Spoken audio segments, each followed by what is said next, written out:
I'm Melanie White with Hellwig Products. I'm Vice President of Hellwig Products. I'm here today because I was just on the Emerging Trends in Technology Tech Talks, and what I discussed there was my journey, our journey as a company through electronic stability control and FMVSS 126. Our company manufactures helper springs, sway bars, and air suspension for a wide array of vehicles, ranging from a Polaris RZR all the way up to a Oshkosh military vehicle and a bunch in between, RVs, muscle cars, and trucks. And my great-grandfather and grandfather started the business back in 1946, making helper springs for passenger cars. The passenger car was the car that did everything for us. We didn't have vehicles like we have now, which are, match more to our lifestyle. And the passenger car towed for us, hauled for us, and even raced for us. And they had a problem with a saggy rear end. So my great-grandfather and grandfather sought to fix that in 1946 when they had leaf springs. They no longer have leaf springs, they all have coil springs. And my grandfather talks about that time when they went away from leaf springs to coil springs and what that meant for his business and how he was a little bit worried about what that meant. Luckily he diversified and moved through that time, but one of the things that he did move to was aftermarket seatbelts. So my grandpa sold seatbelts before seatbelts were installed in the vehicle, on the vehicle line. And he talks about what a tough market that was to sell seatbelts, and just how people didn't want to get trapped in the vehicle. And but he was gaining some traction because he was really passionate about safety.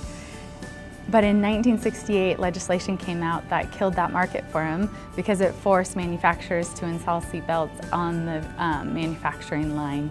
I wanted to tell that story because that leads me into our experience with electronic stability control and FMVSS 126 and how we might have been a little bit nervous about that experience. So FMVSS 126 and ESC testing, we went through that experience. And we were a little bit nervous about going into that experience, not because we were nervous about what our products did and how they performed, but because we were really unsure about what electronic stability control did. It was an unknown for us. The process was really cool, and we're really glad we went through it. We learned a lot about our products, and we learned that our products help the driver stay in control longer, so ESC didn't need to kick in as soon, which was a really cool testament to our product.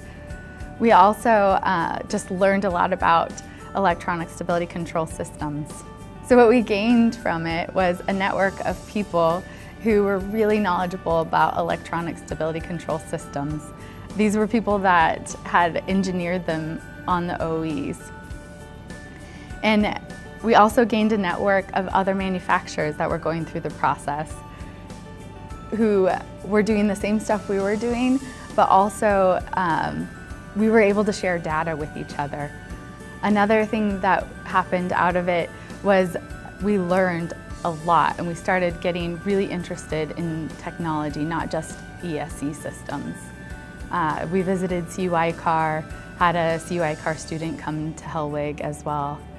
But the biggest thing I think that happened through the whole process was that technology became a part of my world and my focus for the company. It's a part of our strategic plan now, and it's part of daily conversations for us as a company. And I love to tell the story about my grandfather and seatbelts and that experience because I feel like it takes us back to a time where technology was a lot different in vehicles. And vehicles are so much safer than they were back in 1946 when we started making products. And they're also so much more advanced. But I think technology is going to just speed up in the future. And I think the way that we can persevere through that time is to work together. And so that's my plea, is to join the emerging trends in technology or network together in a different way. But I'd really like to persevere with all of you in the future.